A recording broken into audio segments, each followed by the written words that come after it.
Tonight's game is a Downriver League clash that sees the Gibraltar Carlson Marauders on the road at the Woodhaven Warriors. Head coach is Jason Gendron with Gibraltar Carlson. He's got the skull and crossbones on over there. From Woodhaven, we have David Mifso joining us. Thanks a lot for coming in this morning, gentlemen.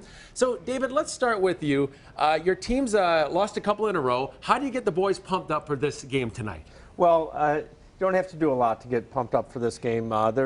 There's a good, healthy rivalry between Carlson and Woodhaven, and we're neighboring communities, and a lot of kids know each other, and they're pretty excited to compete with them. I bet. I mean, this rivalry, how far does it date back? Is this like before our lifetimes? Is this decades in the making?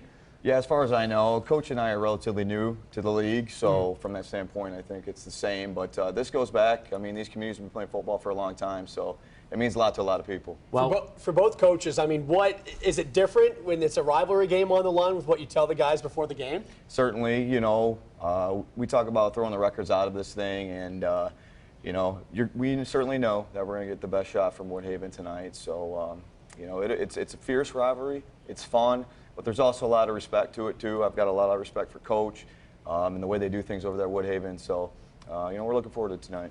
I'm sure the respect is mutual, David. Tell us about, you said the players know each other in a lot of these circumstances. Is it, harder for them to play against their friends, or is it easier in a sense? Oh, I think it might be easier. They want to be able to talk to each other and let them know who's up on top or whatever, and let them know what's up. So I think the fact that they know each other and they're going to see each other in summer baseball and basketball leagues and things like that, I think it makes it a little bit easier, and it helps just generate that excitement. Kind of opposite starts for both you gentlemen on the season. 5-1, and was it 2-4, correct? Yes, sir. I mean, with the rivalry game, does that make all the difference? As long as you win this game, then you look at the season as a success?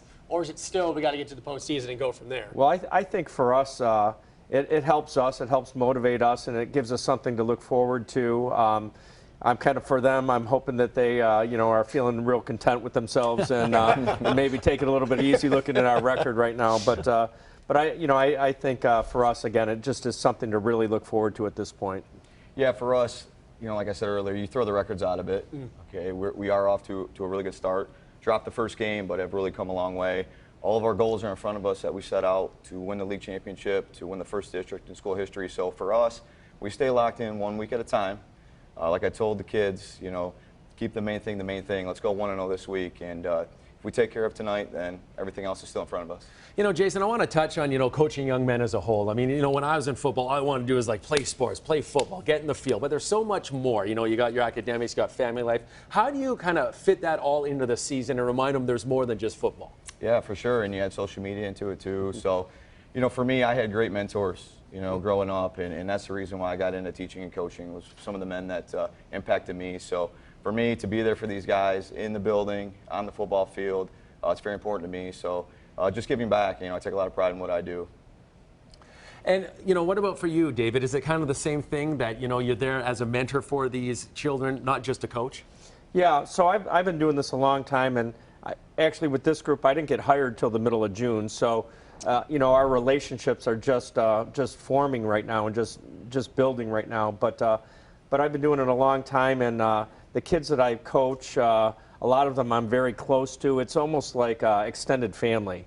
And again, in order, you coach them on the field and you want to win, and you're teaching them football lessons, but there's a lot of life lessons that go along with that. And again, the relationships are very special when you can, just reach out as the years go on. I don't want you guys to have to spoil any, maybe any offensive, defensive, special teams tricks, but do you guys kind of maybe stir up some of the old plays in the back of the playbook for the game? We have a feeling that they have a lot of film on us, so I'm sure they'll be prepared for anything that we present tonight. So we're still trying to work out our game plan on how we get number 5 to disappear for a couple hours and maybe put them on a bus to a different community. So, no, yeah, we're we're digging in deep, and we're going to try to do everything that we can to match them tonight. It is going to be a heck of a game, and we're proud to show it right here on our stream with CBS. Coaches, thanks all for dropping by this morning. We know you have a long day in front of you, so we're happy you took the time out for us this morning. You guys probably got up a little earlier than you used to, huh? We did, but we really appreciate the coverage, especially in the Downriver League. So thank you guys so much. Thanks for having us. Best of luck tonight. Thank you, guys. Appreciate And it. again, that action kicks off from Woodhaven High School at 6:50 tonight with pregame coverage. You can watch that right here for free in the CBS News Detroit app or Pluto TV